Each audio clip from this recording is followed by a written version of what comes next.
tout le monde est prêt? Oui. Place au spectacle?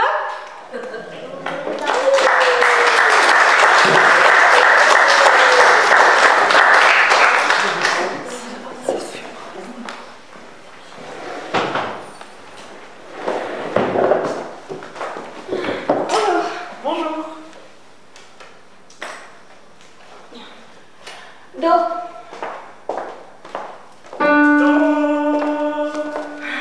Vous me dites do, mais vous me faites un ré. Je vous fais un ré, moi? Et oui, vous me faites un ré. Et comment? Ah, je sais pas comment vous arrivez à faire une différence. Ah non, il y a une différence.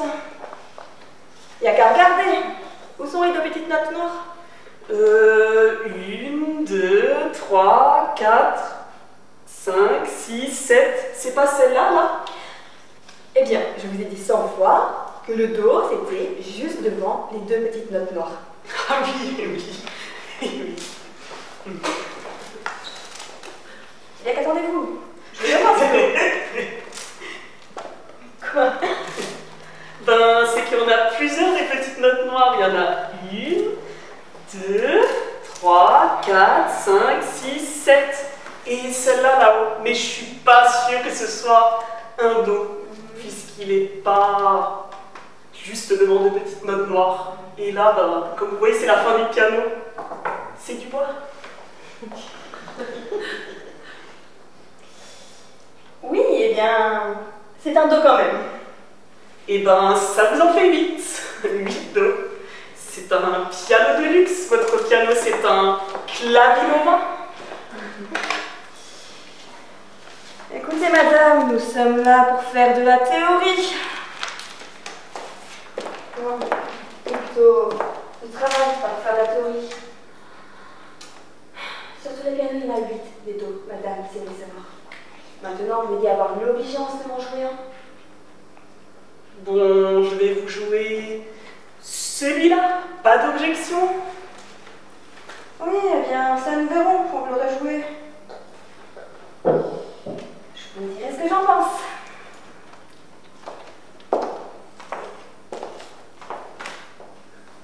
Alors? Je sais plus, tiens. Je m'en rappelle plus. Quelle note il faut jouer?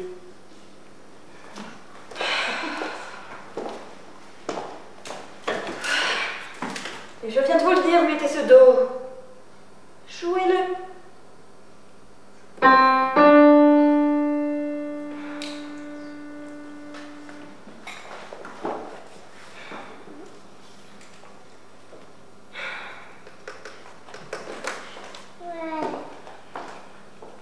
Écoutez, madame, vous n'êtes vraiment pas douée.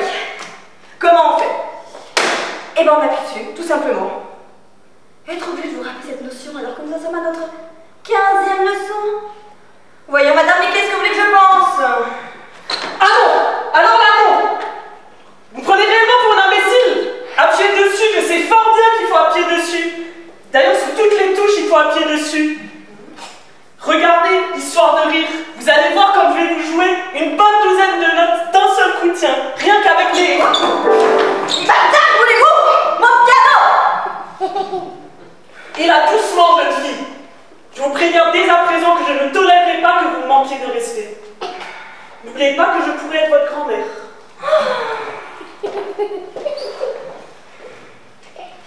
Mais je ne l'oublie pas, madame. Mais mon piano est mon outil de travail. Je n'ai que lui dans la vie. Et n'oubliez pas non plus que je vous paye.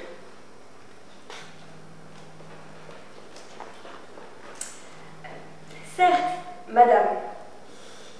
Mais dans votre intérêt même. Je tiens à ce que les leçons que je vous donne restent... Je plaisantais, madame. Je sais fort bien que toutes ces touches, elles sont faites pour qu'on appuie dessus. Ça dépend avec quoi, madame? Justement, nous y voilà. Voulez-vous m'aider à tirer la banquette? Toutes ces notes, elles sont faites pour qu'on appuie dessus. Voilà, tout simplement. Ce dos que vous voyez devant nous, ce dos. Je sais très bien qu'il faut appuyer dessus, et je ne me rappelle plus avec quoi. Ordinairement, on appuie sur les touches d'un piano avec ses doigts, madame. Mais avec quel doigt, de quelle main faut-il que j'appuie dessus? Avec les doigts d'une main, madame. D'une main prise au hasard. Mais quelle main précisément? Laquelle? N'importe laquelle, madame. Bon, ben, je vais prendre celle-ci par exemple. Pour éviter toute confusion, je vais mettre l'autre dans ma poche. Alors? Do, madame. J'ai dit do. Parce qu'il faut encore choisir. Et prenez n'importe quel doigt, madame. N'importe quel doigt. Je m'en doutais, madame. Qu'est-ce que vous m'avez appris aujourd'hui? Qu'on pouvait jouer n'importe quel do avec les doigts de n'importe quelle main? Ben, je vais vous le jouer, votre do, voilà.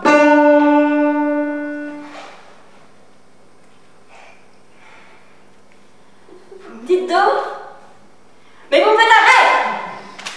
Vous pouviez pas le savoir, vous regardiez même pas. Oh, enfin, madame, pourquoi voulez-vous apprendre à jouer du piano? C'est pas moi qui veux. Je vous jure bien, c'est mon papa et ma maman.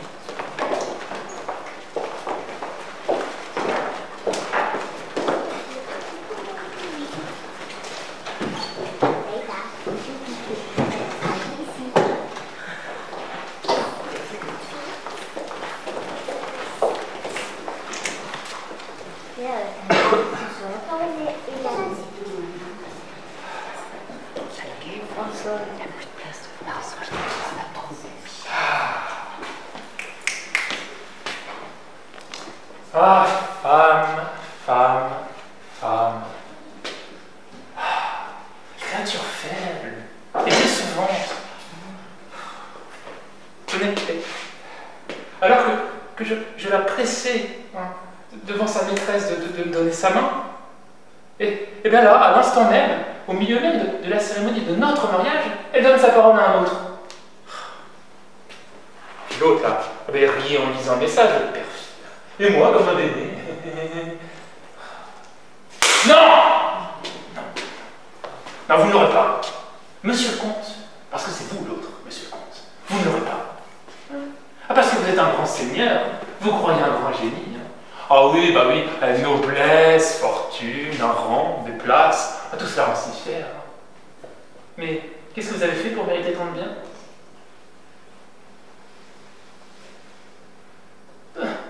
Vous vous êtes donné la peine de naître, rien de plus. Tandis que moi, morbleu, perdu dans la foule obscure, j'ai dû déployer plus de science et de calcul pour subsister seulement. Et plus qu'on en a mis à gouverner toutes les Espagnes pendant 2 siècles, et vous voulez jouter, c'est ça? J'entends du bruit, je suis sûr que c'est elle qui arrive. Chut.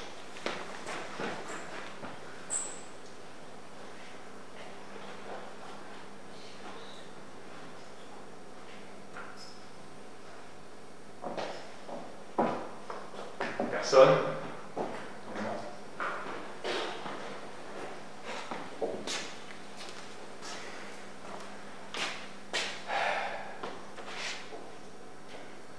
La nuit est noire en diable et me voilà faisant le sot métier de mari, bien que je ne le sois qu'à moitié.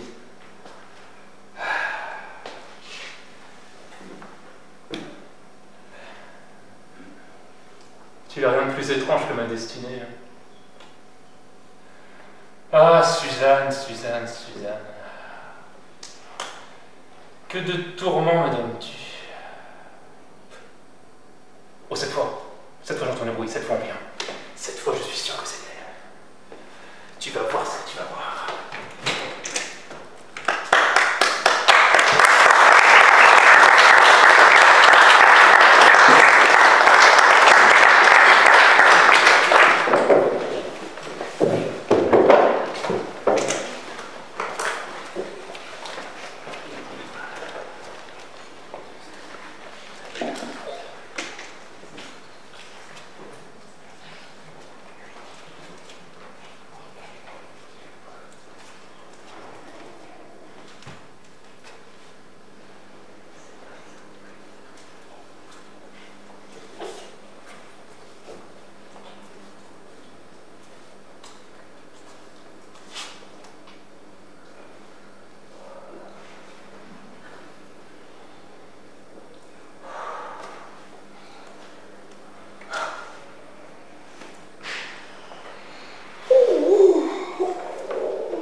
Regarde-moi un peu.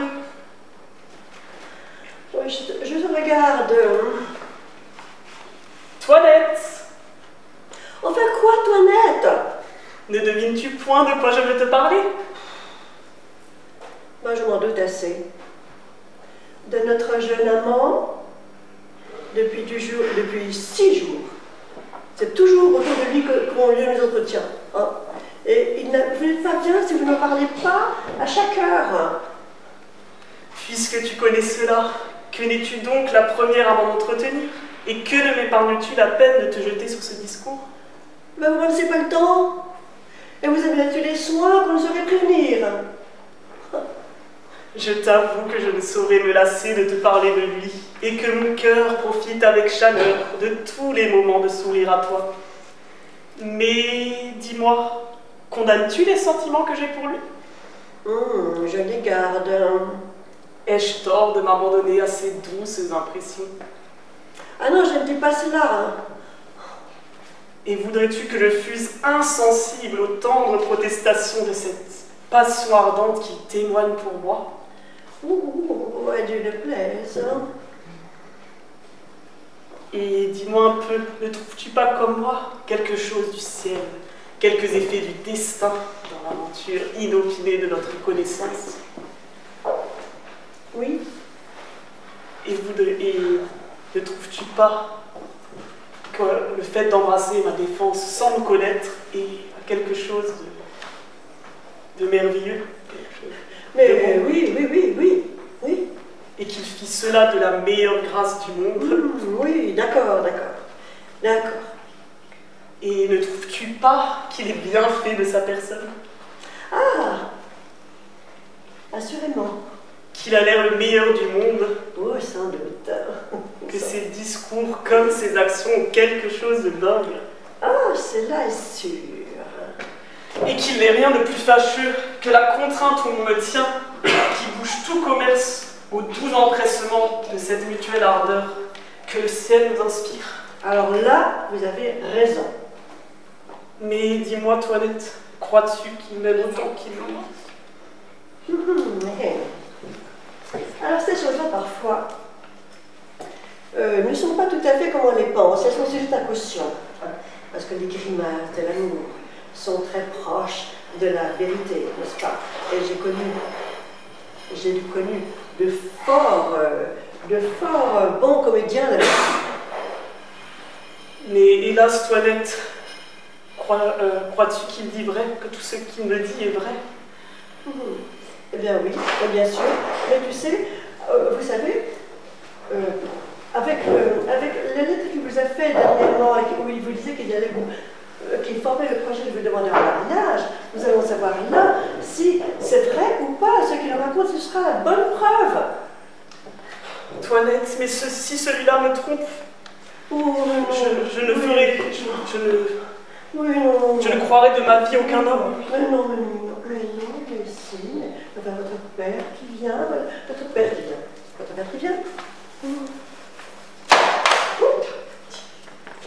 père qui vient. Je me sauve.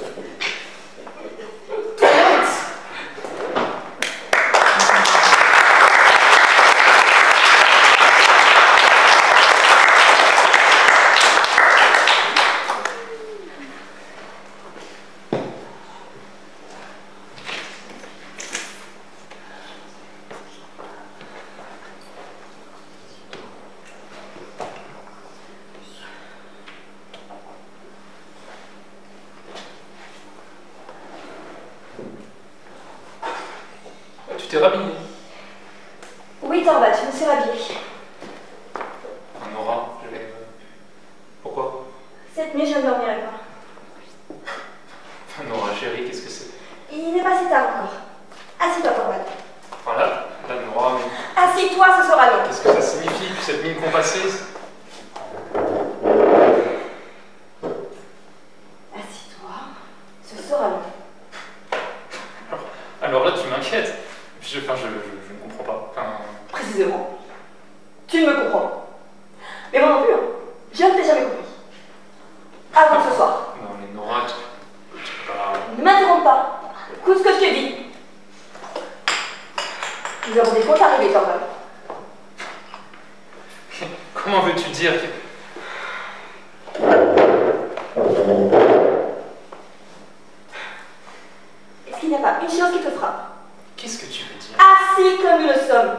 l'un en face de l'autre. Qu'est-ce que ça signifie? Il y a maintenant 8 ans que nous sommes mariés. Oui. Est-ce qu'il ne te vient pas à l'idée que c'est la première fois que nous deux, toi et moi, mari et femme, nous parlons sérieusement ensemble? Sérieusement, oui. Je ne vois toujours pas ce que ça signifie. Durant 8 longues années, et même davantage, depuis le premier jour où nous avons fait connaissance, nous n'avons jamais échangé un propos sérieux sur un sujet sérieux. Ah. Enfin, Nora, tu n'aurais tout de même pas voulu que je t'informe de soucis que tu n'aurais tout de même pas pu m'aider à porter, ça. Je ne te parle pas de soucis. Je te dis que nous ne sommes jamais retrouvés ensemble pour aller au fond de quoi que ce soit.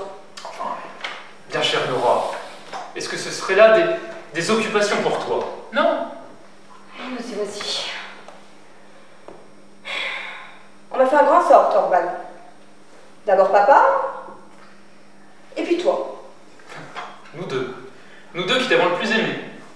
Vous ne m'avez jamais aimé.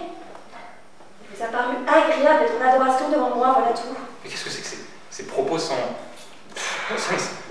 dire? Oui, c'est ainsi, Thorvald. Quand j'étais chez papa, il me faisait part de toutes ses opinions. Et donc je les partageais, parce que si j'en avais d'autres, je les cachais parce que ça ne lui aurait pas plu. Il m'appelait sa petite poupée. Et jouait avec moi comme je jouais avec les poupées. Puis, je suis venue dans ta maison. C'est de drôles expressions pour parler de notre mariage. Non. Je vais dire que je suis passée des mains de papa dans les tiennes.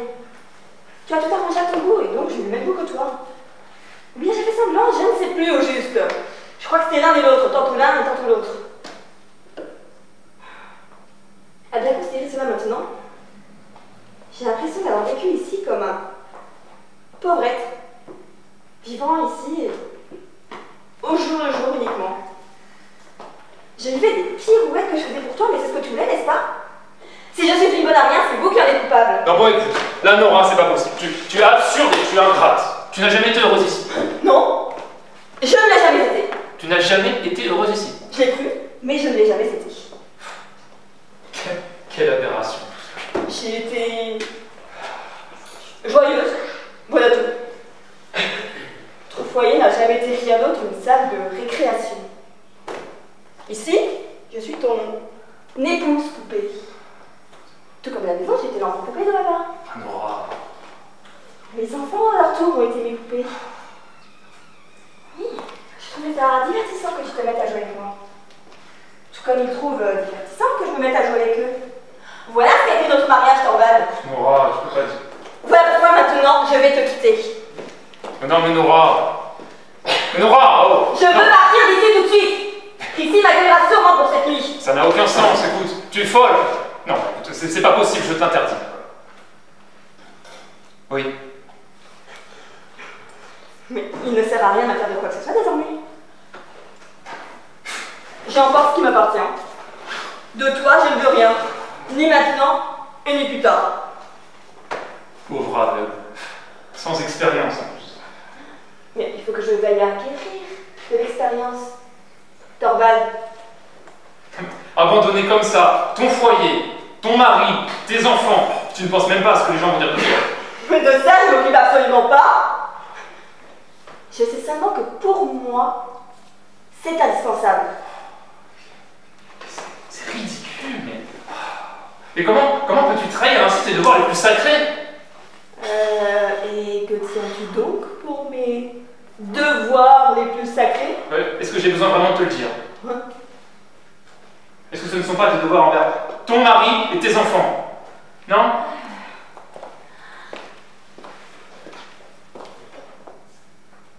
J'ai des devoirs tout aussi sacrés. Non, tu n'en as pas. Quels seraient-ils? Mes devoirs envers moi-même? Non, écoute, tu es avant tout épouse et puis mère, voilà. Écoute, cela, je ne crois plus.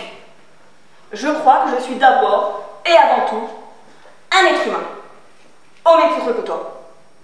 Ou en tout cas que je dois essayer de le devenir. Je sais que la plupart te donneront raison, Thorvald, et que l'on trouve des choses de ce genre dans les livres.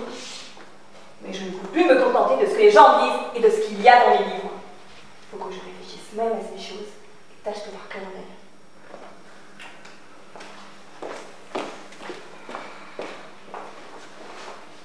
Tu ne m'aimes plus? Oui, c'est exactement ça. Qu'est-ce qu'il faudrait que je fasse pour retrouver... Oh, écoute, Thorvald. Quand une femme quitte son mari, ainsi que je le fais maintenant, j'ai entendu dire que selon la loi, le mari est relevé de toutes ses obligations.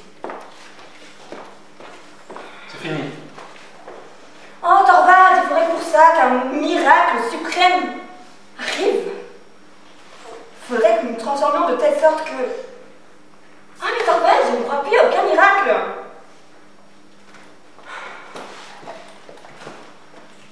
Il faudrait que notre vie commune devienne un vrai mariage. Adieu.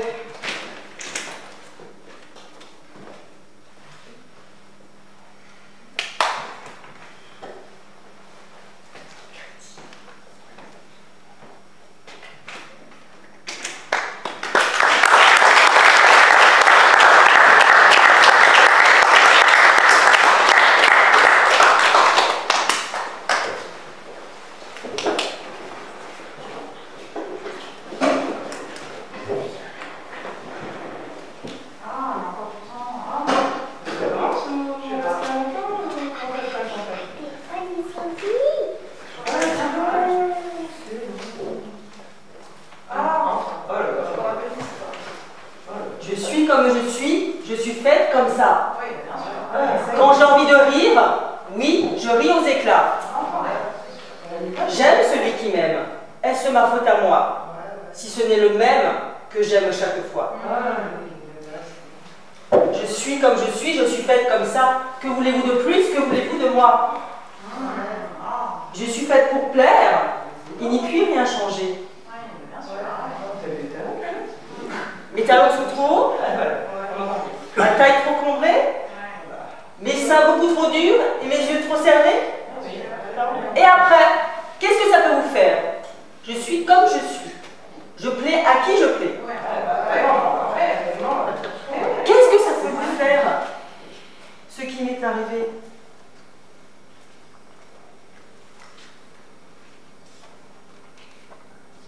Oui, oui, j'ai aimé quelqu'un.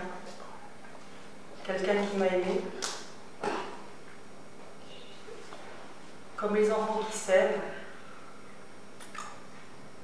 Simplement, ça l'aimer. Aimer? Aimer. Pourquoi me questionner? Je suis là pour vous plaire. Il n'y puis rien changer.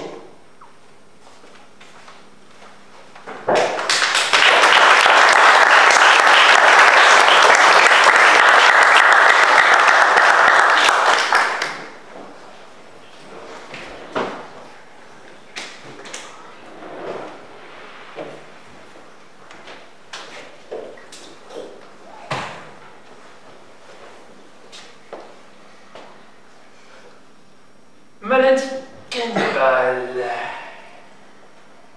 Canaliser cette haine pour qu'elle ne me bouffe pas. Maladie sournoise. Rester sur ses gardes pour que dans le vide, elle ne me pousse pas. Maladie venimeuse. M'immuniser pour que son venin ne me paralyse pas. Maladie agressive. Esquiver l'hypercute pour qu'au tapis, elle ne m'y envoie pas. Maladie malveillante. Protéger les siens pour que la joie soit toujours là. Maladie isolante. Lever la tête et regarder autour de soi. Vois à quel point je te connais, toi. Tu ne sais rien de moi. Alors, qui de nous deux aura le dessus, selon toi?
Vous êtes mariés depuis combien de temps?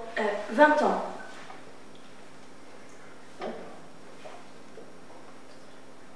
Vous avez un travail à l'extérieur? J'ai toujours été ce qu'on appelle une femme à la maison. Vous avez combien d'enfants? 3. Mais ils sont grands, ils ont quitté la maison. Donc vous êtes toute seule? Non, j'ai mon mari. Ah oui, évidemment, évidemment. Et il est toujours dans la maison? Non, il est dans l'enseignement. Pourquoi voulez-vous divorcer?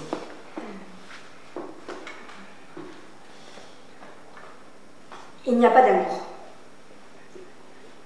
Mais vous êtes mariés depuis longtemps déjà? Est-ce que c'est déjà comme ça au début ou... Toujours pareil. Et maintenant que vos enfants ont leur vie à eux, vous voulez partir, c'est cela? Mon mari est quelqu'un de très bien. Je n'ai aucun reproche à lui faire. Il a été un excellent père. Nous ne sommes jamais disputés. Nous avons un appartement qui est bien. Nous nous sommes inscrits à un cours de musique de chambre. Nous aimons tous deux la musique de chambre. Nous faisons donc de la musique de chambre. D'accord, mais dites-moi, tout cela m'a l'air très très bien. Oui, très bien, oui. Mais il n'y a pas d'amour entre nous. Et il n'y en a jamais eu. Alors, excusez ma question, mais est-ce que vous avez rencontré quelqu'un d'autre? Non. Non. Non.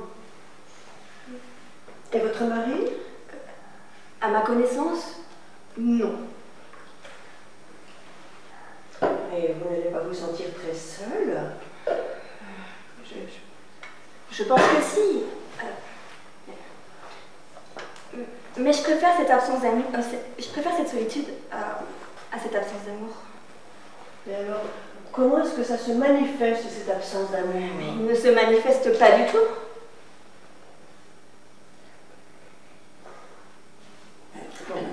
Avez-vous dit à votre mari que vous vouliez divorcer? Oui. Il y a maintenant 12 ans. Il l'a très bien compris. Je lui ai dit que je ne pouvais pas rester puisqu'il n'y avait pas d'amour. Il m'a demandé d'attendre que les enfants soient grands. Et donc ils sont grands tous les 3 et qu'ils ont quitté la maison. Je peux donc enfin divorcer. Et qu'en dit-il, votre mari?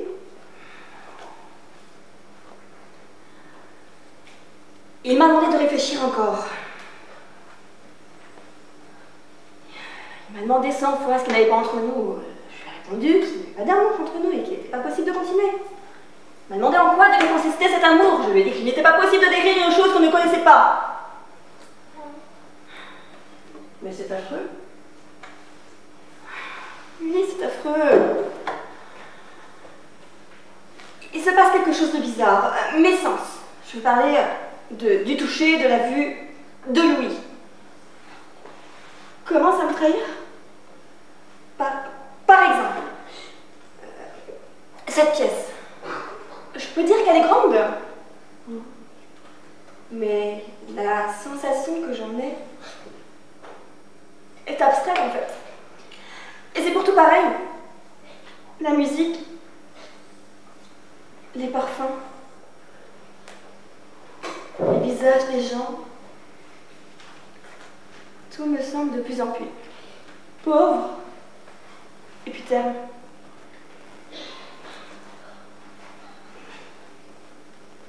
Mais je crois qu'il serait préférable d'obtenir l'accord de votre mari pour divorcer. Mais mon mari dit qu'il se refuse.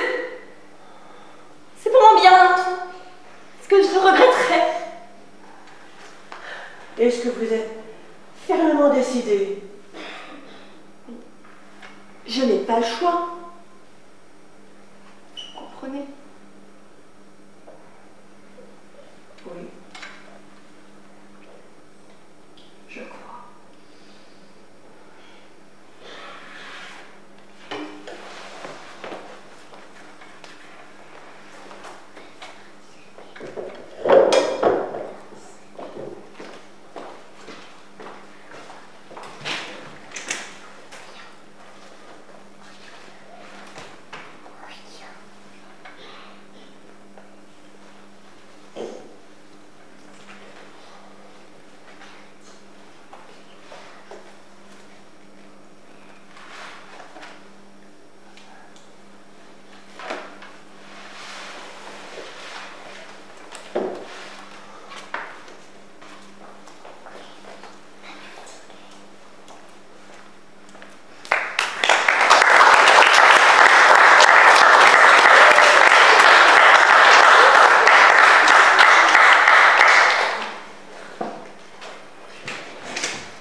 tard,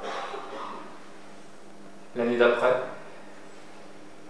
j'allais mourir à mon tour. Près de 34 ans maintenant, et c'est à cet âge que je mourrai. L'année d'après. Des mois déjà que j'attends à ne rien faire, à tricher, à ne plus savoir. Des mois déjà que j'attends d'en avoir fini. L'année d'après. Comme on ose parfois bouger à peine devant un danger extrême, et de peur de faire du bruit ou de commettre un geste trop violent qui réveillerait l'ennemi ou détruirait aussitôt. L'année d'après. Et malgré tout, malgré la peur, et prenant ce risque, sans espoir jamais de survivre, malgré tout, l'année d'après, je décidai de retourner les voir, de revenir sur mes pas, d'aller sur mes traces et de faire ce voyage pour leur annoncer, lentement, avec soin et précision, c'est ce que je crois, lentement, calmement et d'une manière posée. N'ai-je pas toujours été pour les autres, et pour eux tout précisément, n'ai-je pas toujours été un homme posé? Leur annoncer, dire, seulement dire ma mort prochaine et irrémédiable. Et puis le dire par moi-même et en être l'unique messager, pour paraître, peut-être que j'ai toujours voulu et désiré du plus loin que j'ose me souvenir, paraître là encore, pouvoir décider. Et puis aussi me donner à moi et aux autres, et à eux tout précisément, à toi, à vous, et à elle, et puis à tout cela que je ne connais pas encore, trop tard, tant pis. Et bien me donner à tous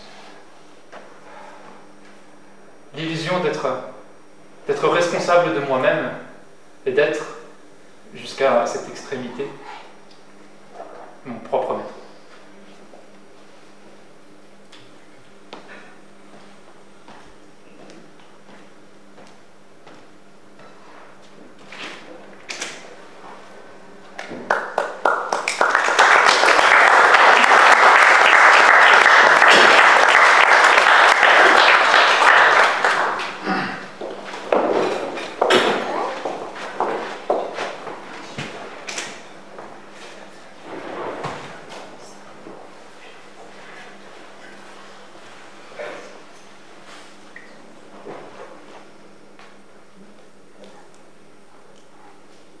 Tu choisis et joues avec ta proie.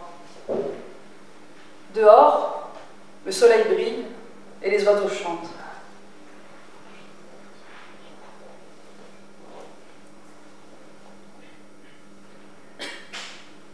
Tu rôdes tel un loup, tel un charognard. Dehors, le soleil brille et les oiseaux chantent. Tu attaques lâchement et joues avec ta prise. Dehors, le soleil brille et les oiseaux chantent.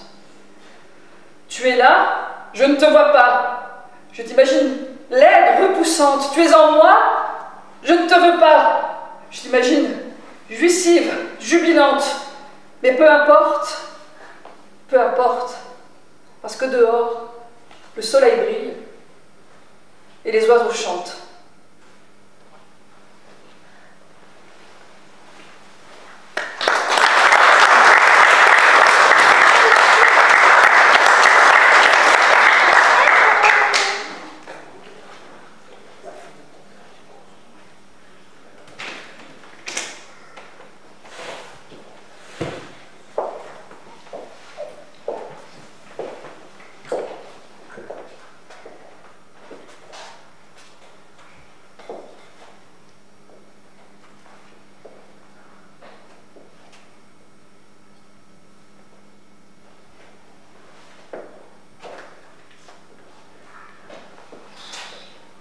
On aurait dû prendre un guide, Josiane. Un guide? Pourquoi faire? Pour expliquer, je comprends rien. Il n'y a pas à comprendre, Josette. Il y a à ressentir. Je ressens pas. Ça fait 1 heure, je ressens pas. C'est long. Parce que tu crois qu'un guide, ça ressent? Mais ça raconte, ça apprend au moins. Apprendre sans ressentir? Merci bien. Et puis pour 20 € en plus, excuse-moi, mais c'est de l'arnaque. De l'arnaque? Bien sûr, De l'arnaque dans un musée d'art moderne. bien sûr. Par un guide payé par la ville? Évidemment, mais tu débarques ou quoi, Josette? Tiens, Pierre, le cousin à François, était guide pour te dire. Celui qui était en prison? Oui, Pierre, avant de tuer sa femme, était guide à Toulouse, dans un musée à Toulouse. Il y a un musée à Toulouse. Oui, un musée grec. Non, romain.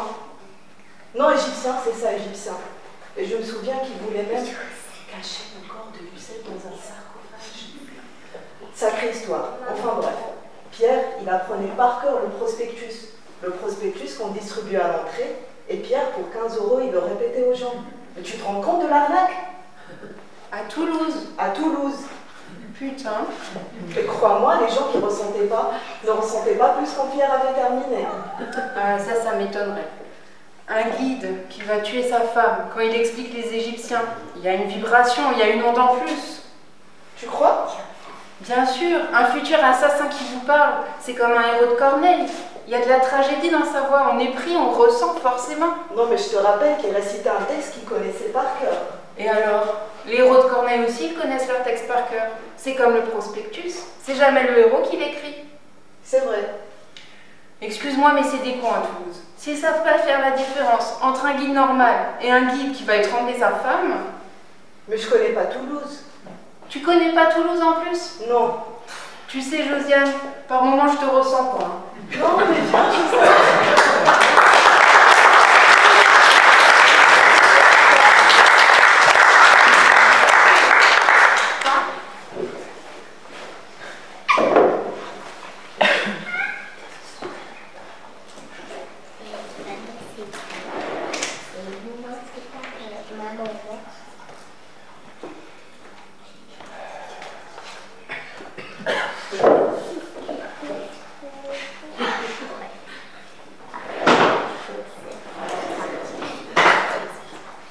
Alors c'est définitif. Tu refuses de m'emmener au banquet de ta promo de Normal Sup.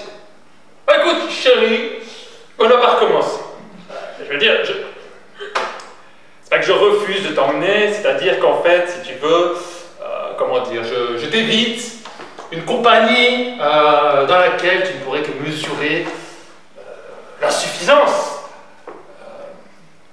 de ta formation intellectuelle. Quand un me galant ces choses-là sont dites. En clair, pour toi, je suis une idiote inculte. Non. Alors là, chérie, non, je te dis, je reconnais que tu as fait d'énormes progrès depuis ce coup de foudre irrationnel qui nous a fait nous jeter dans les bras l'un de l'autre.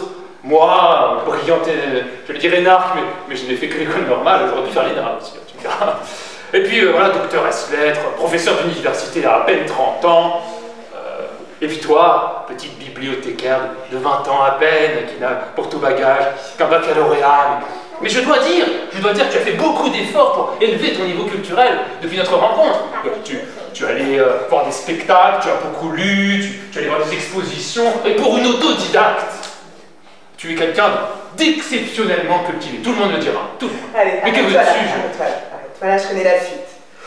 On ne fasse jamais complètement l'indignité de ses origines. Je suis normalien supérieur. Tu n'as que le talent. Nous n'avons définitivement pas le même pédigré. Non mais là... Une chaîne bâtarde, on va le faire. Elle ne deviendra jamais une chaîne de race. Bon, chérie, c'est très drôle, mais tu déformes mes propos. Pas du tout dit ça, je n'ai jamais dit ça. Non, je ne les déforme pas. Je traduis simplement en langage courant ce que tu me fais sentir à longueur de journée. Alors pour la dernière fois, veux-tu ou ne veux-tu pas m'emmener à ce banquet où pourtant les conjoints sont invités? Écoute, sois raisonnable, je veux dire, chérie. Très bien. C'est pas que je veux pas, mais tu comprends. Crois-moi, je suis désolé. Qu'est-ce que tu fais? Je fais ma valise. Tu pars en vacances? Non, je te quitte. Oh. Tu me quittes? Toi, tu me quittes, moi? Ouais, c'est étonnant, hein. L'autodidacte mal dégrossi qui quitte le brillant normalien supérieur professeur d'université. À peine 30 ans. C'est étonnant. Papa, écoute, chérie, c'est pas possible. Tu m'admires, je ne sais pas. Non, je t'admirais il y a 10 ans, quand j'étais encore la jeune femme passionnée d'art et de culture, mais encore naïve, qui ignorait qu'en matière de culture aussi, tout ce qui brille n'est pas or. Ah oui, je t'admirais, oui, pauvre idiote que j'étais, bluffée par tes airs d'intellectuel et tes discours auxquels, à l'époque, je ne comprenais pas tout. Mais c'est fini, tu l'as peut-être pas remarqué, trop plongée que tu es dans l'admiration de ta propre personne. J'ai fait du chemin depuis. Et tu veux que je te dise, il y a bien longtemps que j'ai compris que tu n'étais qu'un crétin pédant d'une insupportable prétention. Oh, moi, un crétin. Parfaitement un crétin. Un crétin qui a fait normal sup, mais un crétin quand même. Un crétin normalien, voilà tout. Tu sais rien faire de tes 10 doigts. Tu te prends pour un intellectuel. Une pauvre minable, un intellectuel. Ça pense! Parce que moi je ne pense pas. Ah non, tu ne penses pas. Tu te contentes d'étaler ce que tu appelles ta culture, mais t'as pas une seule idée à toi. En 10 ans, je t'ai pas entendu émettre une seule idée originale. Ah, des citations, ça, tu en as plein à la bouche. Et des noms qui en jettent, qui en sortent de tes lèvres, en veux-tu, en voilà. Et Freud, et Husserl, et Derrida, et Bourdieu. Et quand on décrypte ton discours, et j'ai appris à le décrypter, il n'y a rien derrière. Le vide, l'absence de toute vraie pensée. Bon, écoute, chérie. Alors déjà, je constate que tu as encore oublié Wittgenstein sur lequel j'ai fait ma thèse. Tu aurais lu ma thèse, tu aurais vu que j'avais des idées à moi. Parce que la phénoménologie chez Wittgenstein, c'est moi qui l'ai pensée. Hein. Et après, je mesure, en t'entendant, quelque chose que je n'avais pas mesuré avant. C'est la souffrance, la douleur intime que génère en toi cette différence de formation intellectuelle, je dirais, toi. Mais il continue. Et je pense que cette douleur, cette souffrance intime, Mais il va s'arrêter. elle va un jour peut-être mettre en péril l'amour que tu portes pour C'est moi. pas possible, mais quand je pense que j'ai pu être en admiration devant ça, Moi. pauvre andouille super diplômée, il y a bien longtemps que mon amour pour toi a cessé d'exister. Tu veux que je te dise? Si je t'ai pas quitté avant, c'est parce que j'avais pitié de toi. Tu avais pitié de moi. Oh, c'est délicieux ça. De toi, tu avais pitié de moi. Parfaitement. Je me disais, il est vaniteux comme un pan, mais bête comme une noix. Il a besoin de moi. Il a besoin de mon admiration comme un chanteur de pop a besoin de l'admiration de ses groupies pour exister. Et là, j'en peux plus. Trop, c'est trop, j'étouffe. Tu veux pas de moi à tout manquer? Eh ben vas-y tout seul. Mais quand tu reviendras, ne compte pas sur moi pour t'accueillir, je ne serai plus là. Bon, écoute, ah mais chérie, revenons quand même au bas. Je veux dire, comment vas-tu faire pour survivre sans moi, hein? Je me débrouillerai très bien et je te remercie de m'enlever mes derniers scrupules. Je vois que tu es encore plus vaniteux que je le pensais. Tu n'as pas besoin de quelqu'un qui t'admire, tu t'admires déjà assez toi-même. Adieu Narcisse. Continue à te regarder dans le miroir de la vanité. Moi, je m'en vais au vent mauvais qui m'emporte. Salut. Et mon bonjour à Derrida. Et à Wittgenstein. Wittgenstein, Ludwig, s'il te plaît. Mais, ta pauvre petite en même temps, je me dis, elle souffre, c'est la souffrance qui l'a fait parler comme ça. Mais n'empêche, ça va être dur quand elle va revenir sur Terre et elle va se rendre compte qu'elle va devoir vivre sans son soleil. Moi.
J'ai pas faim. Ah non, mais mon amour, je te demande pas d'avoir faim. Je te parle du dîner avec Gérard et Toinette. T'as pas oublié quand même? Complètement. Écoute, dis que je suis malade, annule. Ah moi, j'ai non. qu'une envie, c'est d'aller me coucher. Certainement pas, je suis désolée, on n'annule pas un dîner une demi-heure avant. Eh ben, dis que c'est grave, qu'on a toutes les deux une hépatite C, qu'on en a plus pour très longtemps. Invente.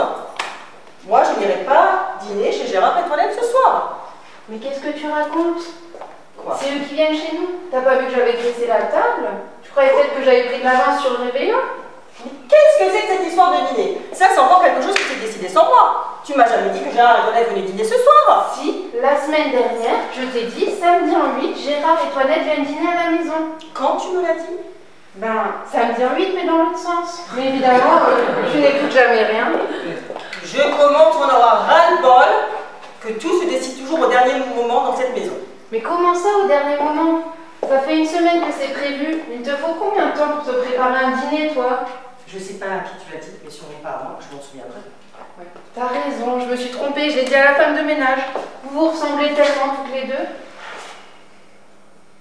Écoute, enfin merde, j'ai travaillé comme une dingue toute la semaine. J'ai dû dormir 4 heures maximum par nuit.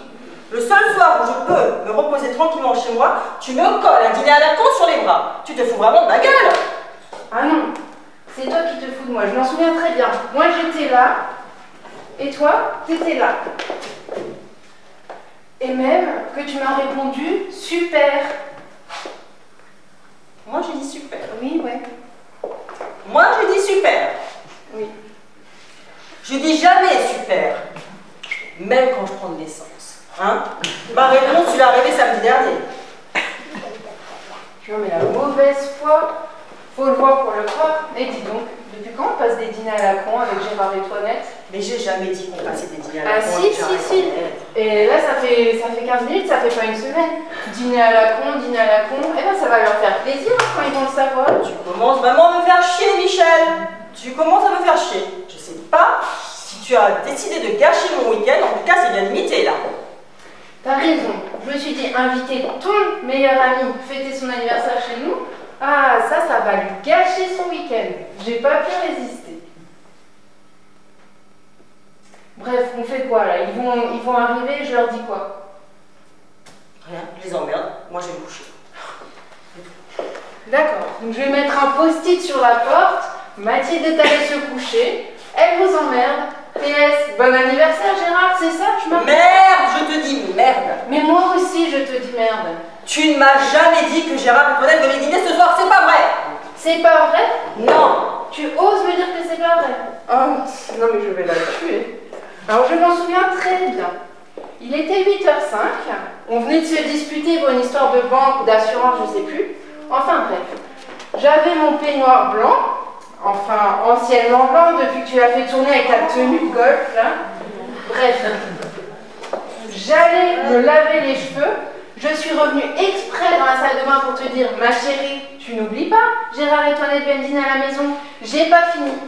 Et c'est là que tu t'es retourné vers moi, tu m'as regardé et tu m'as fait super. Tu te souviens de tout ça, toi? Oui. Fallait me dire quand j'avais épousé Madame Colombo. Je t'ai jamais parlé de ce dîner. Non. Je t'ai jamais dit que Gérard et Toinette venaient dîner à la maison. Non. Je ne suis pas lavé les cheveux samedi dernier. Eh bien peut-être. Mais à ce moment-là, tu m'as collé ton séchoir sous le nez, comme ça, plein pot, et tu m'as fait bouger, bourra, boulette. Et moi, peut-être par gentillesse, j'ai dû te dire super. Ou attends. Huppert? Isabelle Huppert, peut-être. Écoute. Le séchoir sous le nez. Parfaitement. Le séchoir sous le nez. Mais la salle de bain, elle est à l'autre bout du couloir. Tu crois que j'aurais pris une rallonge de 15 mètres pour venir là mettre un séchoir sous le nez? Non mais ça c'est plus fort que le roquefort. Écoute, j'ai pas entendu. Ça t'arrive jamais à toi de pas entendre? Elle a pas entendu. Elle a pas entendu. Mais si t'as pas entendu, c'est bien que je l'ai dit. Donc je l'ai dit. Je peux pas te dire si tu me l'as dit si j'ai pas entendu. Arrête avec tes mains, arrête ce que je veux. On y va? Calmement là, je vais faire des guignolades. Ils vont arriver, rien n'est prêt, j'ai les nerfs en flotte. Faut encore que je vide la pintade. D'ailleurs, ça me dégoûte d'avance. En plus, ton Gérard, là, il serait capable de pas l'aimer, la pintade. On se demande bien ce qu'il aime, d'ailleurs, Gérard, à part sa gueule. Hein. Oh. Quoi, c'est pas vrai? Sur un autre ton quand tu parles de mon meilleur ami. C'est pas vrai. Sur un autre ton quand tu parles de Gérard. Non, mais alors là, il y a 5 minutes, c'était un dîner de cons. Et maintenant, c'est Monseigneur Sa Sainteté Gérard. D'abord, ce n'est pas Monseigneur Sa Sainteté Gérard, c'est Gérard tout court, mon meilleur ami. Et j'aimerais que pour son anniversaire, on l'accueille dans la bonne humeur. Donc là, il y a 5 minutes, madame était épuisée de sa semaine très fatigante. Et maintenant, il faudrait y mettre de la bonne humeur, et tagadi, et tagada, sous prétexte qu'on m'accuserait de gâcher la soirée. Je ne savais pas qu'il y avait ce dîner. Mais il y a 5 minutes, tu savais même plus qui c'était, ton Gérard. Oui, je sais, tu es revenu exprès de la salle de bain avec ton séchoir. Je m'en souviens pas. En quelle langue il faut que je te le dise? Maintenant, tu ferais mieux d'aller vider cette pintade et de la mettre dans le four. Ils vont arriver et rien n'est prêt. Non mais c'est pas dans le four que je vais la mettre la pintade. Je vais te la balancer dans la gueule, pauvre idiote, va te faire foutre avec ton Alzheimer. Oh! Ah! Dites donc! Oh, Alzheimer quand même, hein!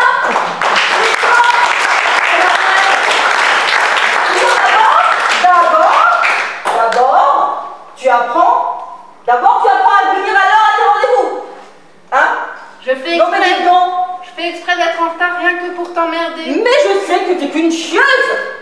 Toi aussi, pauvre idiote.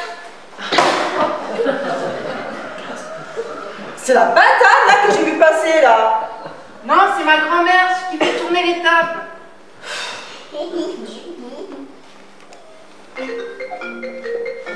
Téléphone! J'entends, je suis pas sourde moi. Eh ben vas-y. Pas envie de parler. Putain, quelle horreur.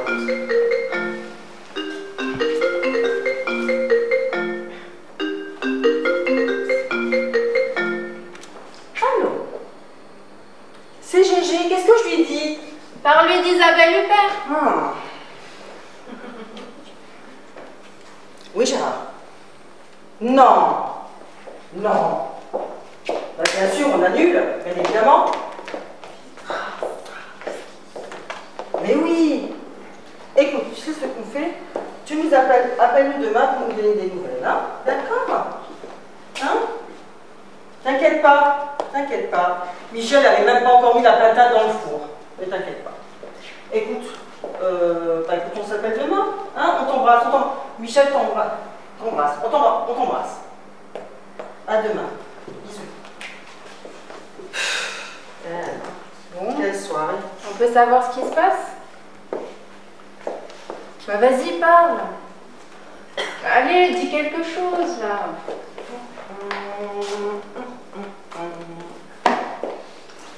Il se passe que sa mère est à l'hôpital. Quoi? Voilà. Elle a eu une attaque. Merde. Voilà. Où on en est avec tes conneries. Avec mes conneries? Il y a un pied dedans, là. Quoi? Qu'est-ce que ça fait longtemps ça? Bon, écoute. Mais c'est ça. Oui, je me casse, je vais prendre l'air. Oui. Où tu vas? Où je veux. Dans un endroit où il n'y a pas d'anniversaire, pas de pintade et surtout pas de chieuse. Pauvre idiote. Quoi? Ouais, moi aussi. Je suis vidée là.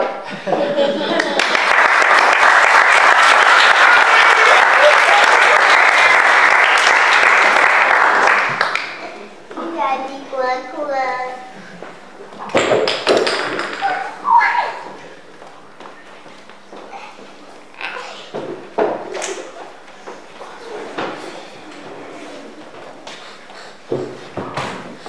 C'est ici qui vient me chercher. Quoi? J'en reviens pas que tu lui dis ça. Quoi? Bah ça se dit pas. Pourquoi? C'est une question de finesse que de savoir ce qui se dit ou ce qui ne se dit pas. Je dois manquer d'intuition. Ah non, tu manques de tact surtout. Ah non, je l'ai dit très gentiment. Ah oui. Tu l'as très gentiment humilié, oui. On n'humilie pas quelqu'un avec un gâteau. Tu l'as dévasté. Elle te l'a dit? Écoute. Déjà, c'est pas un gâteau. C'est le gâteau que ma mère nous fait tous les dimanches depuis 30 ans. Et ensuite, elle le fait pas pour qu'il soit bon, elle le fait pour nous faire plaisir. Et la seule chose qu'elle attend en retour, bah, c'est qu'on lui dise qu'on trouve bon, tu vois. Et toi, tu lui as dit qu'il était dégueulasse, ou trop sec, ou je sais pas quoi. Ah non, j'ai jamais dit dégueulasse, j'ai jamais dit dégueulasse, j'ai dit trop sec. Oui, bah oui, t'as dit trop sec, oui, mais elle a entendu dégueulasse. Ouais. Elle a dit ça? Écoute, je viens de te le dire qu'elle fait pas pour nous faire... Elle ne fait pas pour qu'il soit bon, elle le fait pour nous faire plaisir. Et voilà, c'est tout, faut pas que tu lui dises qu'il est dégueulasse, ce gâteau. C'est tout, c'est pas compliqué. Sincèrement, je ne comprends pas où est le problème. Ben, le problème, c'est qu'elle va penser maintenant que son gâteau est effectivement dégueulasse ou trop sec. Hein? Et que tu viens de ruiner tout simplement le bonheur d'une mère qui pensait faire à ses enfants leur gâteau préféré. C'est tout. Mais c'est ton gâteau préféré? Oui, c'était mon gâteau préféré. Et tu le trouves pas trop sec? Et bien avant que madame me fasse remarquer, non. Et maintenant? Et bien maintenant je suis comme elle, je suis perturbé. Voilà, c'est bon, t'as gagné, c'est ça? Bravo. Tu m'en veux vraiment d'avoir dit qu'il était trop sec? Qu'est-ce qu'il fout là, ton Uber là? Ça va être long encore. Je n'ai vraiment pas eu l'impression que cela ait vexé ta mère.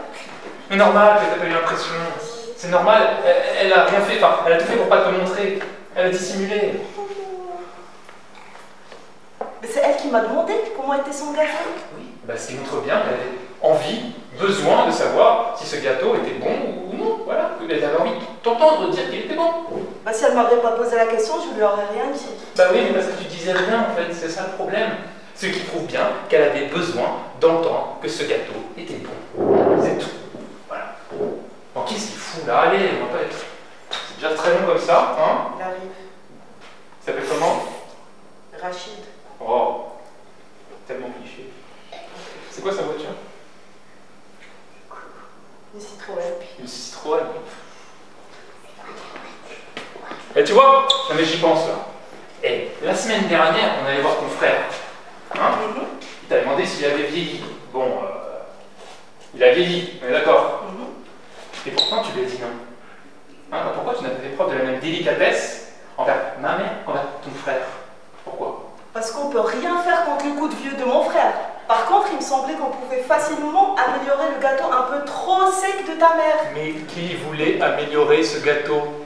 Personne n'avait de problème avec ce gâteau. Avant toi, tout le monde aimait ce gâteau. Et qu'est-ce qui vous empêche de continuer? Mais tout. Toi, là, t'es en train de manger, genre, peut-être un peu sec, hein? Bah oui.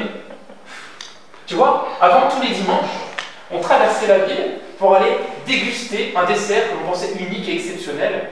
Et donc, notre mère, elle seule, avait le secret. Et s'il s'agissait juste d'aller manger un bon gâteau, bah, on serait allé à la boulangerie d'à côté, hein? Notre intention n'était pas de savoir si le gâteau était bon ou non, c'était de dire qu'il était bon, tu vois, sans arrière-pensée. Parce qu'après, tu vois, si tu dis ce que tu penses, comme tu le fais toi, abusivement, hein, eh ben, tu finis par penser ce que tu dis. Or, ce que les gens, ce qui compte, c'est pas ce qui compte, c'est ce que les gens entendent, ce que tu dis. C'est ça qui reste, c'est ça qui sera retenu, tu vois, pas ce que tu penses. Et tu vois, le problème, c'est que bah, tu dis trop ce que tu penses. Et c'est quand même pas, et ça tout le monde est d'accord avec ça, hein, c'est quand même pas compliqué de savoir que ce que l'on pense, on ne le dit pas sans avoir pensé aux conséquences de ce que l'on a dit. C'est quand même assez logique. Hein. Bah c'est pour ça qu'on vous dites jamais rien dans ta famille.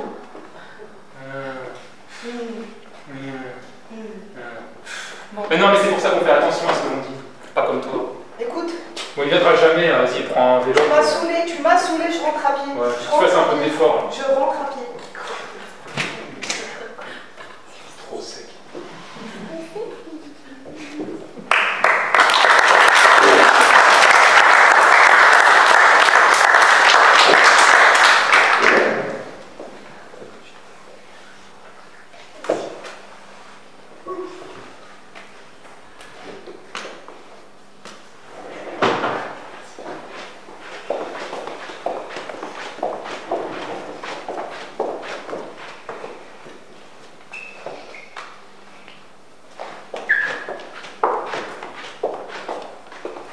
Oh mon amour, que je t'aime. Je vais t'expliquer un principe. C'est simple, tu vois. Je te regarde, je te parle, et toi, tu me réponds. Qu'est-ce que tu veux que je te dise? Ça suffit, et moi, je pense sur ta phrase. Comment? Eh ben, je pense sur qu'est-ce que tu veux que je te dise. Moi rien, je veux rien. Et tu comprends pas, c'est un exemple, t'expliques un processus. Je comprends rien à ce que tu me dis. On recommence à zéro? Ok.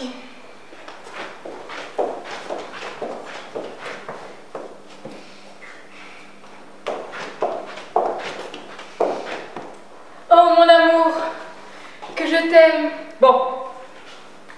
Je te regarde, je te parle, toi tu me réponds, moi je pense sur ta phrase, sur ce que tu vas dire, ok? Ok, mais qu'est-ce que tu veux que je te dise? Rien, putain! C'est le processus de la pensée. On pense sur l'autre, quand on pense sur l'autre, eh ben on parle sur l'autre, enfin tu comprends?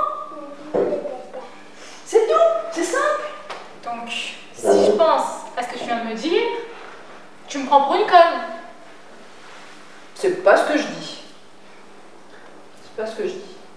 Je te demande pas justement de penser sur ce que je viens de dire, mais de penser sur ce que je suis en train de te dire. Mais ça change rien au fait que tu me prends pour une conne. Je t'explique un principe de jeu. De jeu. Oui, de jeu, oui. Donc, toi, tu trouves que c'est un jeu? Pas un jeu, du jeu. Un principe de jeu. Si tu ne penses pas sur la phrase de l'autre, si tu penses après, ben, t'as un temps de retard, une fraction, et tu perds le rythme, le sens même de ce que tu dois dire. Ben, tu comprends? Pas vraiment.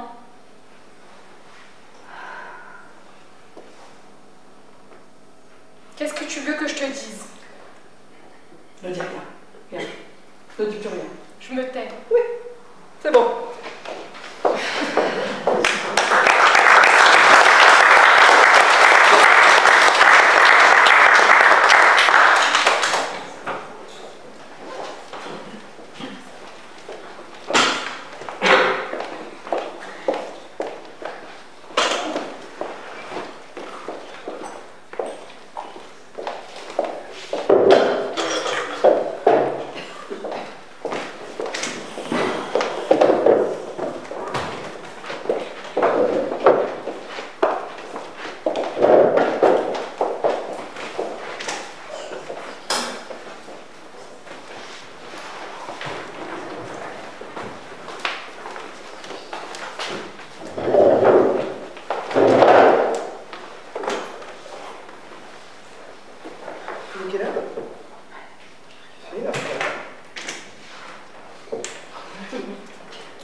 Laura.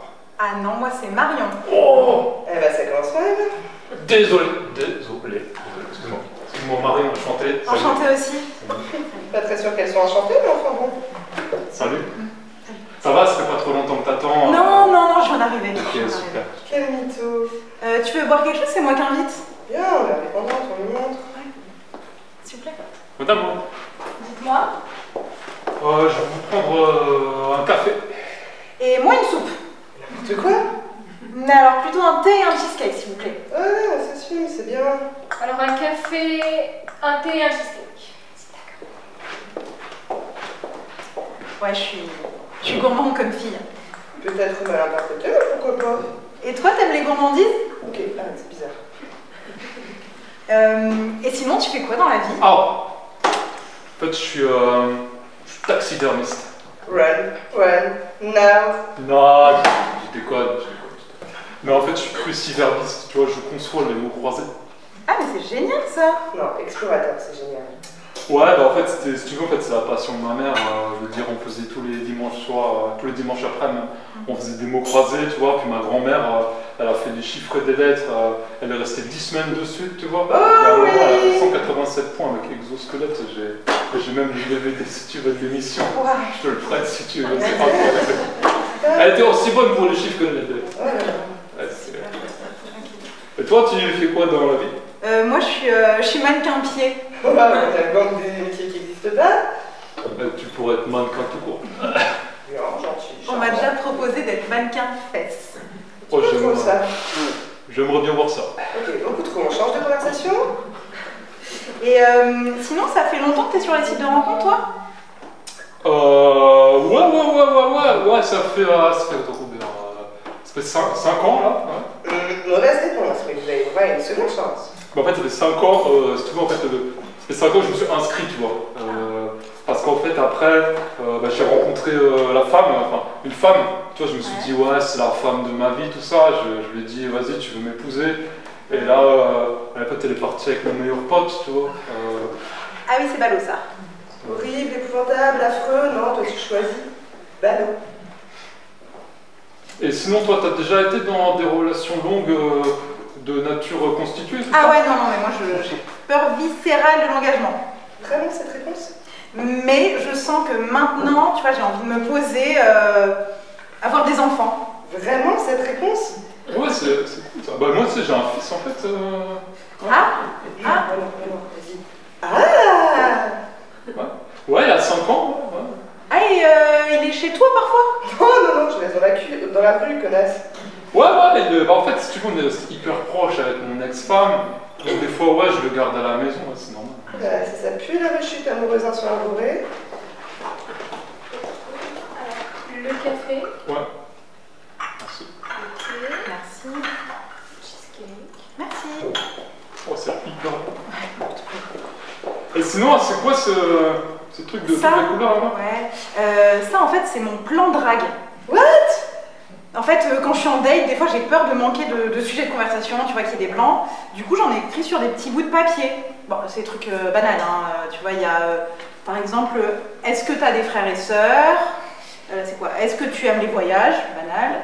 Est-ce que tu as déjà fait une grève de la faim? Ouais, on va se mettre d'accord sur le mot banal. Après, sinon, est-ce qu'il y a des maladies génétiques dans ta famille? Ouais, c'est des mots croisés, t'as compris. Ouais, toi là, c'est joli.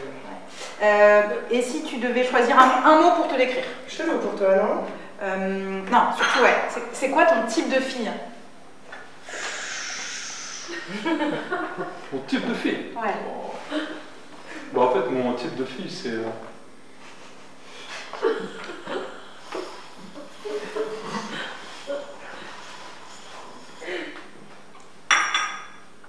En fait, je crois que j'aime beaucoup les filles qui ont beaucoup de sens de l'humour, tu vois. Ah ouais? Ouais. Ah, il invente un truc drôle. Bah en fait, mes amis ils disent de moi que je suis rigolote, tu vois. Rigolote? Tu vas nous faire une charade, un début? Ok. Tu me demandes pas si moi j'ai des questions? Mais si, est-ce que toi t'as des questions? Oh, parce que j'en ai une. Quand est-ce qu'on baise? Non, ma question en fait c'est, toi, c'est quoi ta plus grosse honte? Pourquoi? Ouais, je sais pas, je trouve que ça définit pas bien une personne en fait. Ah ouais, ok, attends, je réfléchis. Un truc mignon. Une fois j'ai pété en levrette. Eh là non! Mais enfin non! Bah, je te présente ma copine Maude. En fait, je l'amène au date avec moi parce qu'il m'arrive d'être parfois un petit peu maladroite. Un petit peu. Ouais, je me disais, c'est qui cette chelou là? Oh. Alors déjà, bonjour, et ensuite on parle pas de prout au premier rendez-vous. Non mais il m'a demandé ce que c'était ma plus grosse honte. Ouais, bah alors tu dis celle d'en dessous là, quand t'as dit bisous à ton banquier, je sais pas. Mais oui, mais bah, les proutes, c'est drôle. Oui, mais évidemment, les proutes c'est la vie, mais pas au premier encart. Ah, franchement, je suis d'accord avec mademoiselle là, parce qu'une fois, tu vois, j'étais en cours de gym hollandaise et j'ai pété, mais alors bon. Non, tu fais de la gym hollandaise? Bon, ouais. Ah, mais moi je fais du pilates. Du pilates. Oh, tu fais du pilates. C'est génial. Oh, c'est trop cool, c'est trop cool. Oh, c'est génial. Ouais, c'est génial. Du pilates. Oh, j'adore. Moi j'y go. Dagno. Oh. Gigot Dagno. Oh, elle est drôle. C'est bon. Non mais, Maud, il n'y a pas qu'une seule façon de draguer, il y en a plusieurs. Je pense que le principal c'est d'être naturel, tu vois. Exactement, je suis d'accord avec ce que mademoiselle dit. Moi je suis sur le prout en levrette là. Attends, tu connais aussi celle, moi j'en ai mis pas drôle, elle me fait rire à chaque fois, tu sais, celle du schtroumpf. Ouais. Tu vois, genre il court, tu vois, il tombe, et là quand il tombe, il se fait un bleu. Ah ouais, super celle-là. Super. Oh, c'est trop bien. Et vraiment, tu vois. Ça te dit pas qu'on se fasse un ciné?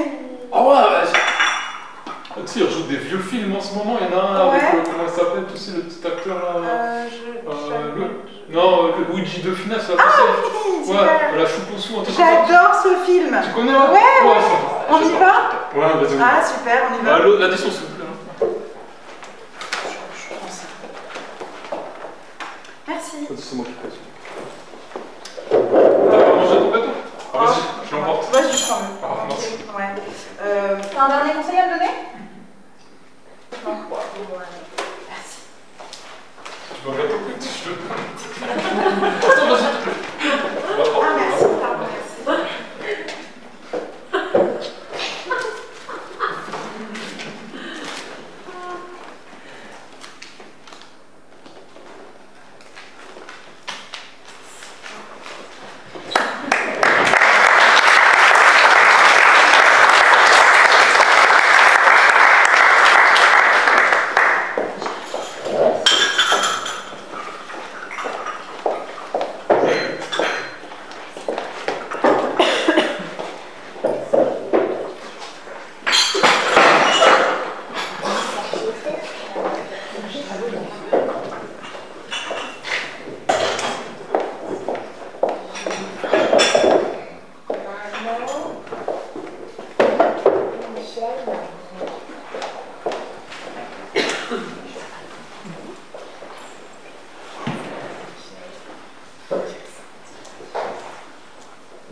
La vie, c'est comme une dent. D'abord, on n'y a pas pensé, on s'est contenté de mâcher. Et puis ça se gâte soudain, et ça fait mal. Et on y tient, alors on la soigne. Les ennuis. Et pour être vraiment guéri, il faut vous l'arracher, la vie.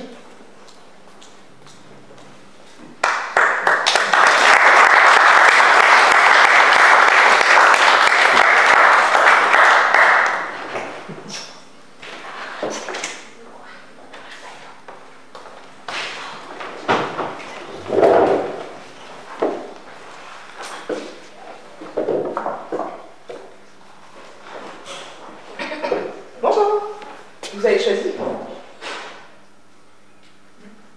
S'il prend un déca, je me lève et je m'en vais. Non, on n'a pas le droit de prendre un déca à ce genre de rendez-vous. Je crois que c'est la boisson la moins conviviale qui soit. Alors quoi? Un thé? Non, c'est guère mieux un thé.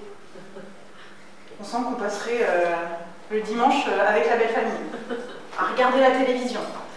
Non, le thé, c'est la boisson la moins conviviale qui soit, avec le déca. De l'alcool? Non, je crois qu'on aurait peur d'un homme qui se mette à boire comme ça, en plein milieu de la journée. Même un verre de vin, ça passerait pas. Un coca? Pas très mature, un coca. T'en prends une paille, tranquille. Faudrait qu'il prenne un jus. Ouais. C'est sympathique un jus. On sentirait le mec doux, équilibré. Mais quoi comme jus? Autant éviter les grands classiques. Pommes, orange, trop vu.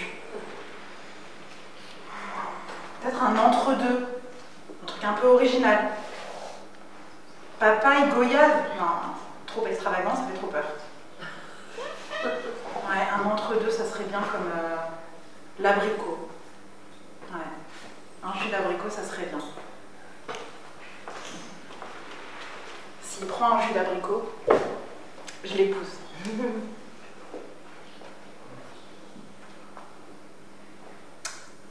Écoutez, je crois que je vais vous prendre un jus. Vous avez des jus d'abricot?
j'aurai du verre sur mes os. Vous penserez bien que je ricane, mais ce sera une impression fausse. Carrément mort là, mon élément plastique. Plastique, tic-tic. Qu'auront bouffé les rats. Ma paire, elle bidule, mes volets, mes mollets, mes rotules, mes cuisses, mon cul, sur quoi j'ai passé moi. Mes cheveux, mes fistules, mes beaux grands yeux cérules, et mes courtes mandibules, dont je vous pourrai la choix. Mon nez considérable, mon cœur, mon foie, mon rame, tous ces biens estimables qui m'ont fait estimer. Des ducs, des duchesses, des papes et des papesses, des abbés et des abbesses, et des gens du métier. Et puis, je n'aurai plus ce phosphore un peu mou, cerveau qui me servit à me prévoir sans vie, les os tout verts, le crâne venteux. Ah, que j'ai marre de devenir vieux. Vieux. Vieux. Vieux. Et vieux.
Allez-y, couchez-vous, on va commencer.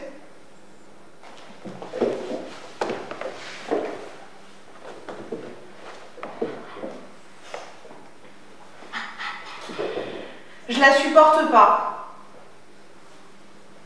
Pourquoi? Je ne sais pas. Et vous avez toujours été comme ça? Depuis toute petite. Vous n'avez jamais essayé? De sortir sous la pluie? Bah, si, plusieurs fois, mais je la supporte pas. Question d'éducation, vos parents auraient dû vous forcer. Plutôt une question de tempérament. Vous-même, il y a bien des choses que vous ne supportez pas. Oui, le feu, par exemple. À aucun prix, je ne me promènerai dans une forêt qui flambe. Et moi, je sais pourquoi. Mais vous, la pluie, vous avez quelque chose de spécial à lui reprocher à la pluie? Mais non, mais je l'aime bien, la pluie, c'est joli. Ça fait un bruit, j'aime bien, ça fait même du bien aux plantes. Ce que j'aime pas, c'est me promener dessous. Et moi non plus, je n'aime pas me promener dessous. Voilà, faut toujours que vous preniez pour quelqu'un d'exceptionnel. Personne n'aime ça, mais tout le monde supporte. J'ai une façon particulière de ne pas aimer ça.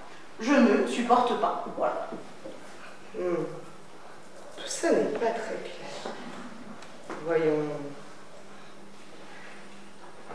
Voulez-vous que nous fassions une petite expérience?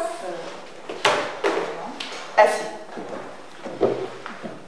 Vous êtes dans la campagne. Vous êtes cerné. À droite, une forêt qui flambe. Et à gauche, il commence à pleuvoir. Qu'est-ce que vous faites? Mais j'attends que ça s'arrête. Ça ne s'arrête pas, il faut choisir. Qu'est-ce que vous choisissez? Je choisis la pluie, mais sans joie, sans joie. Vous êtes vraiment une drôle de petite.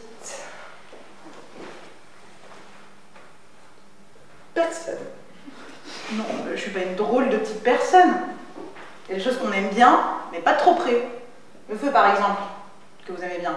Je suis sûre que vous supportez pas. Moi, la pluie, c'est pareil. Pas me promener dessous, voilà. Non, non, c'est pas pareil. Le feu, ça brûle, figurez-vous. Et à la longue, ça tue.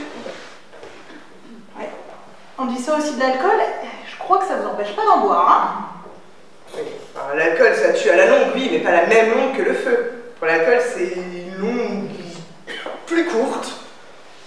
Une longue plus courte? C'est un peu vague, ça, hein. Oui, enfin, je veux bien que le feu et l'alcool, c'est pareil, puisqu'ils brûlent tous les deux. Mais la pluie, ça ne brûle pas.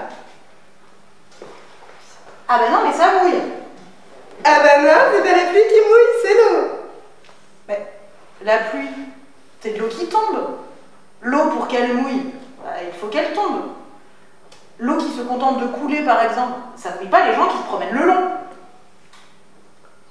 Ouais, pour qu'une rivière vous mouille, il faut tomber dedans. Tomber, voilà. Pour être mouillé, il faut toujours que quelque chose tombe. Ou bien c'est vous qui tombez dans l'eau, ou bien c'est l'eau qui vous tombe dessus. Dans les deux cas, il y a une chute. C'est à se demander si ça serait pas la chute qui mouille. Pas n'importe quelle chute. Que ce soit vous, par exemple, qui tombiez dans une cage d'escalier, ou que ce soit un pavé qui vous tombe sur la tête, dans les deux cas, vous restez sèche. Pour qu'une chute mouille, il faut qu'il y ait de l'eau dedans. Ah ouais, il faut mettre ça dans mon carnet. Hein. Allez. Alors, pour être mouillé, il faut 1. De l'eau, 2. Une chute. Ah, ça va loin, ça. Hein. Ouais. Ainsi, ce qui vous dérange dans la pluie, ce n'est pas qu'elle tombe, c'est qu'elle vous mouille. Ouais. Je crois en effet que ça soit par la pluie ou par autre chose. Ce que j'aime pas, c'est être mouillé. Voilà.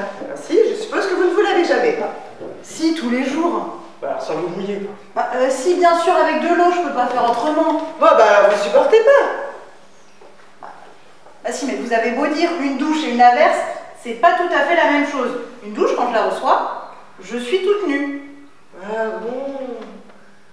Ainsi, quand vous êtes toute nue, ça vous est égal de vous promener sous la pluie. Oui. Enfin je veux dire, ça m'est jamais arrivé. Jamais? Ah non, jamais. Pourquoi? Je ne sais pas. Je suppose que ça doit être à cause de la police. Voilà! Vous voyez ce qu'on découvre quand on s'efforce de raisonner un peu. Vous dites « je n'aime pas la pluie », et en réalité, qu'est-ce que ça veut dire? Ça veut dire que vous craignez la police! Il n'y a pas de honte à ça. Pourquoi ne pas l'avoir dit tout de suite? Encore que... voilà une vérité qui n'est pas tellement claire. Car enfin, encore faudrait-il comprendre. Pourquoi vous craignez la police? Non mais attendez, non mais la police, je la crains pas continuellement. Je la crains quand j'aimerais sortir, et que j'aimerais sortir toute nue, parce qu'il pleut. Alors, rien ne vous empêche de vous promener toute nue quand il ne pleut pas. Rien.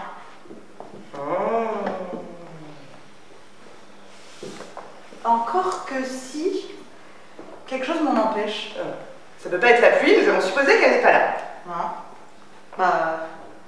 Ça doit être encore la police, hein. Encore la police?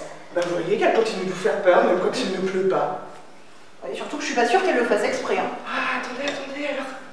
C'est cette peur de la police qui vous fait craindre qu'il ne se mette à vous pleuvoir dessus. C'est vrai, vous aviez raison. Vous devez être un peu exceptionnel. Oui, mais... la police, je la crains pas quand elle n'est pas là, hein. Ah bon? Vous êtes sûr? Oui.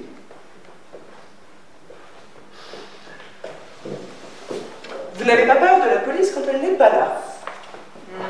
Non. En ce moment, par exemple, la police n'est pas là. Non. Eh non! Mais vous m'avez fait peur!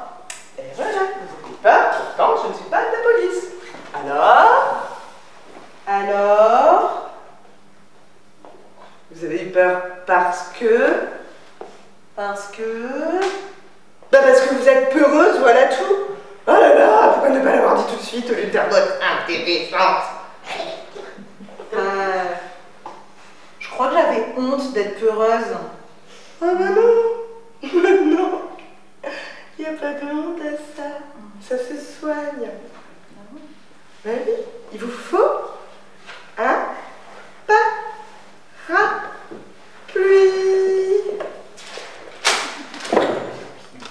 D'ailleurs, j'en ai un, moi. Je suis venue avec. Il est où? Mais non, mais vous en avez plus besoin, il me pleut. Vous savez, quand la pluie, il n'y a pas que les parapluies, hein. Il y a la patience aussi. Et bon, la patience, ça se perd plus vite qu'un parapluie.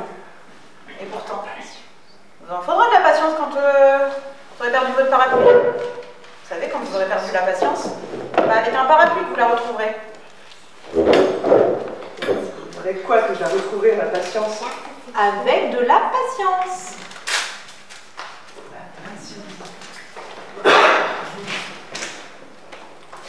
Patience. Le parapluie. Le parapluie.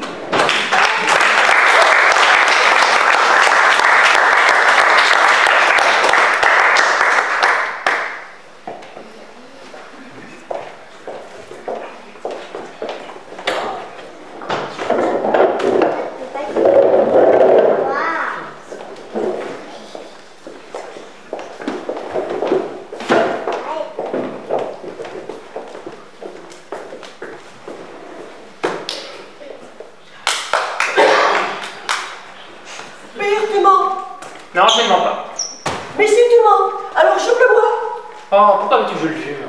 Ah bah tu vois, tu veux me jurer, c'est bien la preuve que ce ne sont que des histoires, hein? Non, c'est vrai d'un bout à l'autre. Alors voilà, alors tu m'en rends encore là, hein? Tu t'en vas pendant des mois, hein? Chasser une reine dans les montagnes de Vielle, hein? Et tu reviens après tout ça, sans te soucier de la récolte, hein?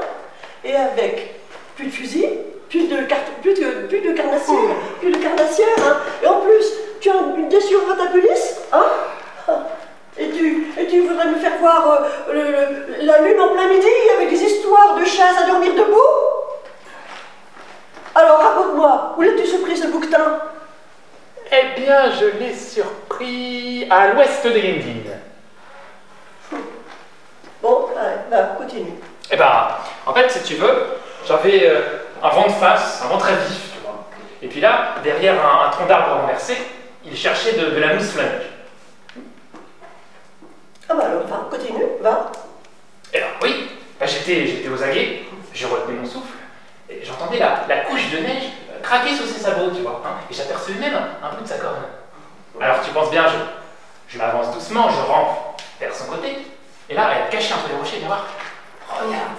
Regarde le bouquetin, oh, il est gras, il est luisant, t'en as jamais vu un pareil. Oh là là là là, t'as vu ça? C'est sûr que je ne verrai jamais un pareil.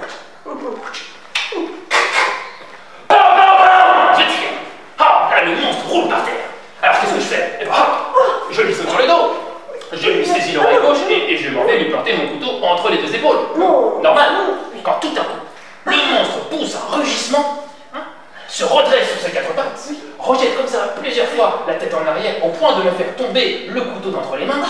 Et là, avec ses cornes comme un étau, il m'enserre les reins et bondit avec moi au travers de la montagne de Yendine. Eh oui, et tu la connais cette montagne, hein, cette arête, aiguë comme il faut, hein, qui termine sur une pente tout en éveil sur l'éboulement, avec des deux côtés un roc à pic qui plonge vers le fjord, vertigineux, sombre, profond d'au moins 1300 zones. Hein. Et ben tu vois, la bête et moi, sur cette crête, eh bien nous galopions, ouais, comme si nous allions vers le soleil. J'avais jamais chevauché une montagne pareille. On nous dit que oui, on fendait l'air, tu vois. Et même au-dessus de nous, les aigles aux ailes brunes semblaient voler en arrière, comme des fétus emportés par le vent. Et là, tout en bas, j'apercevais un iceberg se briser contre les rochers, et pas le moindre son ne me parvint. Seuls les démons du vertige, dansant, chantant en ronde, m'emplissaient les yeux et les oreilles. Oh mon Dieu, elle est pitié de nous. Et là, tout d'un coup, sur un point de cette crête escarpée, là-bas, ici, une nuée de perdrix se leva, effrayée, cactante, sous les sabots du bouquetin. Oui. Tu penses bien que l'animal, qu'est-ce qu'il a fait? Il s'est arrêté net. s'est retourné à un demi-tour. Et là, d'un saut mortel, il s'est jeté dans le précipice. Et t'imagines, derrière nous, la sombre falaise, et devant nous, un abîme sans fond. Alors d'abord, nous fendîmes une couche de brouillard, puis ensuite nous fendîmes une nuée de mouettes qui effrayaient et s'envolèrent aux 4 vents, et on descendait comme un trait, comme ça, tu vois. Et là, tout en bas, Oui. j'apercevais, tu vois là, comme une tache blanche, tu vois, brillante. C'était un peu comme blanche comme un ventre de reine. Mais c'était notre propre image, reflétée par le lac tranquille, et qui, vers la surface des eaux, remontait du même train foudroyant qui nous emportait nous-mêmes. Tu te rends compte? Et là, voilà. Boucle de l'air, boucle de l'eau, boucle contre boucle, ils se rencontrèrent. Le flot jaillit et Timon, et le voilà. Battant l'eau longtemps, lui devant, moi derrière, jusqu'à atteindre à la rive nord du fjord. Et c'est ici que j'ai décidé de rentrer. Quelle aventure! Alors, et le bouquetin? Oh bah le bouquetin il court encore. Il y a bien malin qui va le rattraper, hein. Tu peux me le croire. Oh mon Dieu, et tu t'es pas cassé le cou, et tu t'es pas rompu le dos, et tu t'es pas cassé les jambes. Oh mon Dieu, merci de m'avoir rendu mon garçon, qui n'est même pas blessé. Bon, il y a un accro à sa pelisse, mais c'est pas grave, on en parlera pas. Oh mon Dieu, quand je pense à tout ce que j'aurais pu y arrive.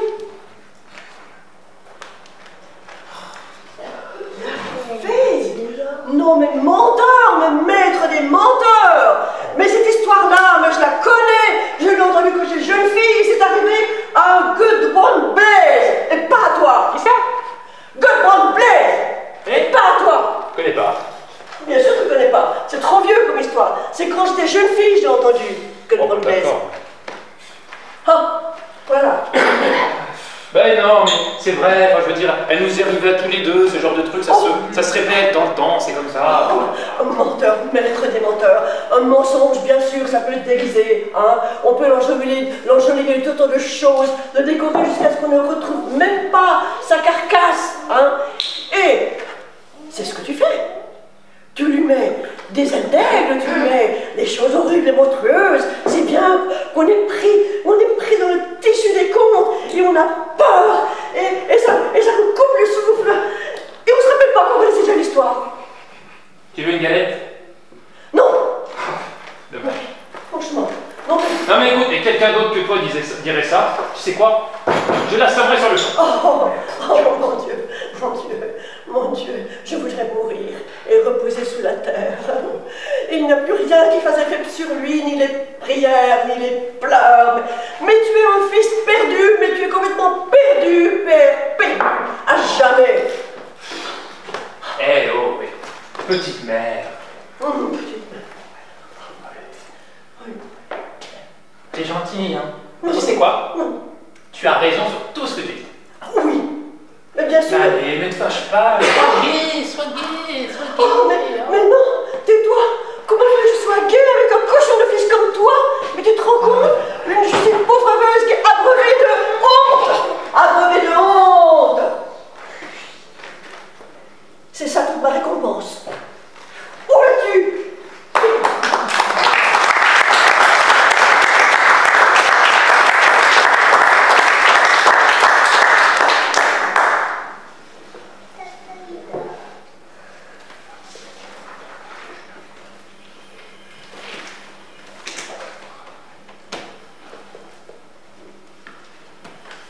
Moi, la fille libérée, confondant le jour et la nuit, pratiquant l'amour musclé comme un défi.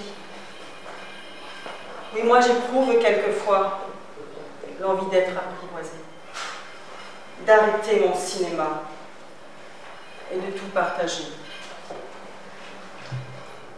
À quoi sert de vivre libre quand on vit sans amour? À quoi sert de vivre libre quand on vit sans amour? J'ai eu des plaisirs d'occasion et des projets au singulier. Mais quand arrive l'addition, il faut payer. Et toi qui es plus fou que moi, tu m'apprends à t'attendre à trembler de peur et de joie, en espérant ton pas. À quoi sert de vivre libre quand on vit sans amour? À quoi sert de vivre libre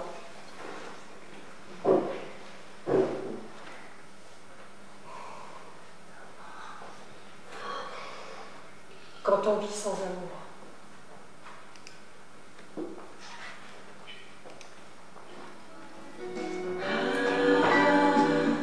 Quoi sert de vivre libre quand on vit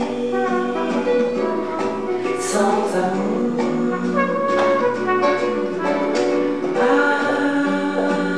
Quoi sert de vivre libre quand on vit sans amour?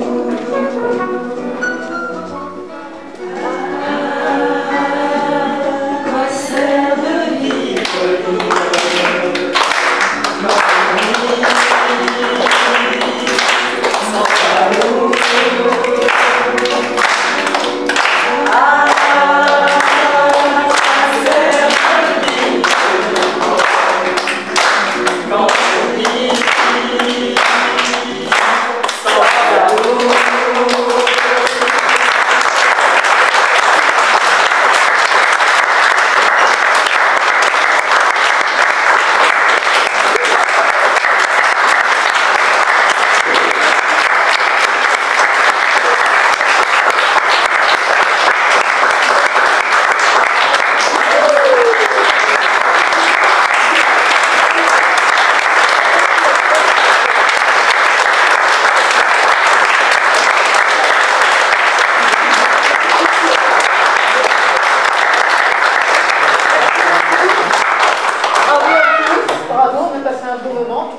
J'espère vous aussi. Je vous rappelle la petite cagnotte quand même, c'est sympa. On a faim maintenant. Un grand merci à Monsieur Zéher, grâce à qui nous avons cette belle salle durant toute l'année.